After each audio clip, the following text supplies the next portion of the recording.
Sir，我想問下咧，投資課程係咪交智商稅啊？有好多人最終都要交幾萬上堂，點解嘅？呢個問題咧，在於一個投資者平時佢究竟係會賺嘅投資回報，另外佢嘅輸嘅錢係多少？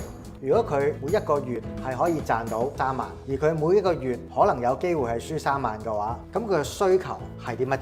如果佢嘅需求係講緊每一個月做到賺多一次3萬，同埋輸少一次3萬嘅話，呢度就產生咗6萬蚊嘅價值。當你得到6萬蚊嘅價值，相對之下個課程係一個3萬蚊嘅話，咁呢個就絕對唔係一個智商稅啦。因為當你學識咗呢個技能之後呢，你可能係用一世，即係話呢一種賺多一次同輸少一次嘅未來情況，可能係做到好多次嘅。我哋講緊 N 次，呢一個就變得超值。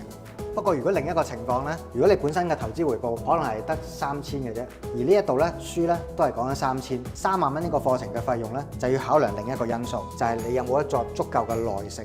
呢個耐性呢，係對於個回報週期，有好多嘅社會新鮮人啦，佢可能依家嘅收入並唔高，但係佢會想喺未來呢獲得一個重大嘅收入。喺今時今日呢個課程上面嘅學習，成為佢將來未來人生嘅一個收益嘅話，佢睇嘅可能係講緊10年。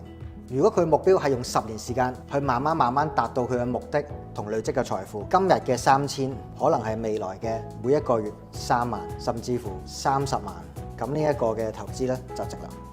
當我講到呢一度呢，最關鍵，我要寫2個字，就係一個投資者格局。一個格局大嘅人，佢願意投資喺未來，甚至乎佢能夠獲利嘅係好多。但係相對之下，呢個格局細嘅人，可能係講緊10元8塊，佢已經係好着緊，又或者係講緊佢冇耐性去等一個將來長遠嘅收益，佢要即時嘅回報嘅話，任何投資課程呢，都可能唔適合，最後都係睇格局。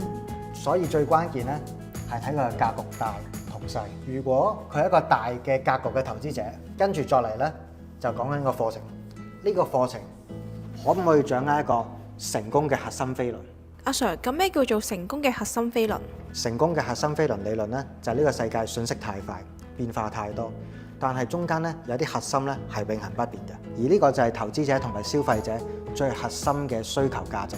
喺個投資課程入邊，最關鍵呢，第一步呢係先了解咗個市場。呢個世界呢，有好多個投資市場，唔同嘅市場有唔同嘅規律，呢個係重要嘅其中一點。第二點呢，係了解投資嘅策略。呢個世界有好多個策略啦，啲策略咧隨住時間會失效。有啲乜嘢係核心策略、永恆不變嘅策略？而當你了解咗呢啲策略嘅話，第3步咧就係講緊啦，要學習一個技巧，就係風險管理。一個好嘅投資課程有冇一個良好嘅風險管理系統俾學員去 follow？最後啦，一個投資咧並唔係單打獨鬥，有團隊咧成功率咧係高好多。為呢一啲投資者嘅學員咧建立一個核心嘅團隊。而呢4點咧就係一個成功嘅核心飛輪。阿 Sir， 咁你呢度下過啲咩苦功？我哋再去簡單啲，課程嘅核心咧有呢4點啦。最重要嘅係透過以上呢4樣嘢，培育出一個投資者嘅正確技巧同埋心態，而成個咧都係一個系統嚟，我哋稱做 SOP。而呢個系統咧需要有足夠嘅配套。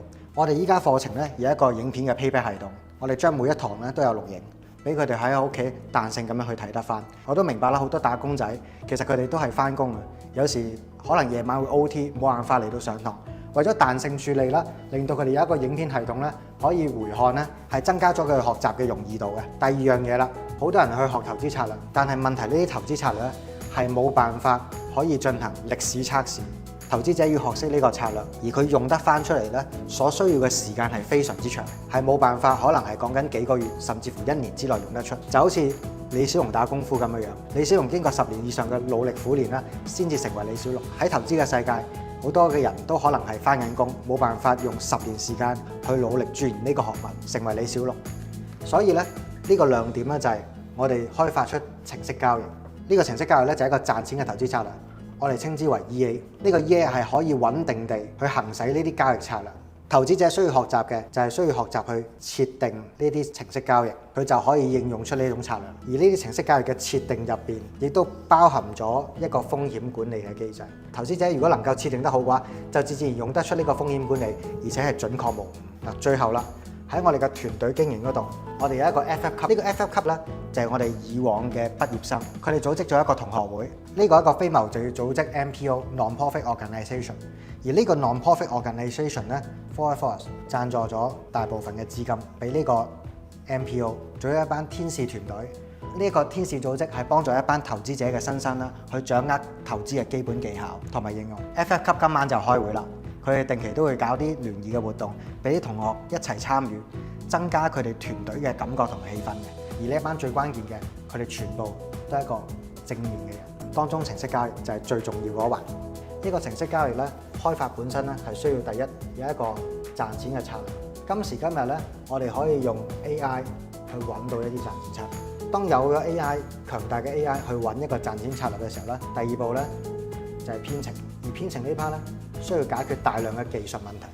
咩叫技術問題咧？一個好嘅技術係可以還原翻100%嘅策略，同埋保持足夠嘅穩定度。而呢個穩定咧就係技術嘅核心。我哋間公司喺技術方面咧，的確係遙遙領先，因為我哋解決咗好多人都解決唔到嘅問題。舉個例説，呢度有一幅交易圖片，佢係歐元對美元嘅圖。我哋放咗個程式落去，好多時候呢個 EA 咧，佢只係會觀察住呢一幅圖嘅陰陽燭走勢。呢個 EA 咧，佢係唔會管理其他圖，譬如係講緊 EUR、JPY， 又或者佢唔會管理 USD、CAD。呢個 EA 往往淨係睇住佢自己呢一幅圖嘅陰陽燭嘅。但係投資市場咧，經常性咧都係牽一發動全身，成個市場咧可能係講緊其他嘅圖片嗰度已經顯示緊美元行緊一個升軌啊，強大嘅升軌。而呢個美元嘅升軌仲未反映喺呢一個圖表上邊，所以往往咧呢個程式咧出現咗一個滯後。我哋為咗解決呢個問題，我哋寫咗一個強大嘅 AI 系統。而呢個 AI 嘅系統，我哋放咗喺 AWS 嘅雲端嗰度進行運作。呢個 AI 係可以同一時間消化緊成個投資市場大量嘅 data， 去同一時間進行運算，包括新聞、8個國家嘅貨幣呢啲重大嘅因素。然後佢會派出一個 AI 嘅分析俾呢個程式，等呢個程式知道其他投資市場現在嘅走勢係出現緊乜嘢變化，令到呢個程式可以喺即時呢邊作出正確嘅反應。呢個就係我哋核心最強大嘅技術。我哋嘅工程師為咗呢樣嘢開發咗3年，當中仲有數學專家、有編程專家、有 AI 模型專家。跟住落嚟第3點就係配套。我哋做咗呢個咁成功嘅系統，令到投資者係唔需要編程都可以擁有自己最佳嘅程式交易。跟住落嚟，我發覺現今嘅投資者唔係個個對電腦都有基本嘅掌握，但係佢哋用 Apps 用得好好。所以我哋嘅工程師同編程人員開發咗一套叫做 Gems Panel 嘅配套系統。呢個 Gems 嘅 Apps 係幫助一啲對電腦唔太熟悉嘅投資者可以做到一鍵安裝成個交易系統。Gems App 最大嘅特色就係佢一個 down click，佢只要撳下一步、下一步、下一步，喺3分鐘之內就會完成安裝晒成個程式交易嘅系統，連埋我哋所開發嘅 EA 嘅。咦？咁有咗以上嘅配套，投資者點樣先可以成功啊？如果投資者嘅成功，第一步就係賺錢，咁就太難。我哋講緊一個叫做5時表。呢5時表咧就係目標、時間、工具、系統同埋結果。要成為一個成功嘅投資者，離唔開呢5件事情。5件事情咧，如果一開始個目標咧係諗住賺錢咧，往往就冇足夠嘅耐性係喺最後度發生。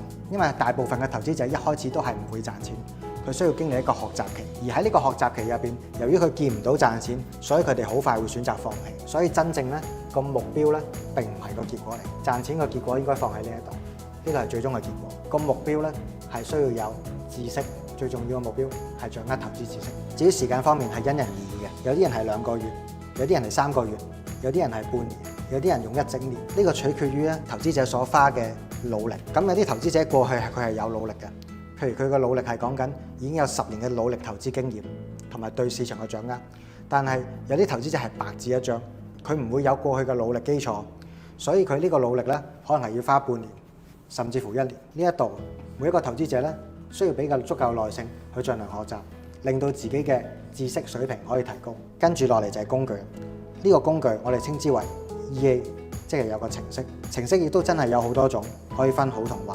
我哋 Forest 將我哋大部分嘅資源都係擺喺打造好嘅程式嗰度，所以我哋嘅程式係非常之好。跟住落嚟有個配套系統就係 Gems Panel， 而喺 AWS 入邊嘅 Gems Panel 可以幫助投資者快速安裝呢個交易系統。投資者最終嘅成功係取決於佢自己嘅心態，究竟一開始最終嘅目標係想有知識，定係想要直接賺錢。多謝大家對程式交易有興趣。如果大家咧想學更加多程式交易嘅內容咧，呢條影片嘅下方會有一個 online2天嘅期指班，同埋一個現場5小時嘅入門班，係由我親自教學嘅。報名嘅方法好簡單嘅啫，只要點擊下邊嘅連結入去頁面嗰度進行報名就可以㗎啦。如果大家想定期收到我哋嘅資訊，請訂閱我哋嘅 YouTube channel，同埋 like 咗呢條影片。咁今日嘅分享就嚟到呢度啦，拜拜。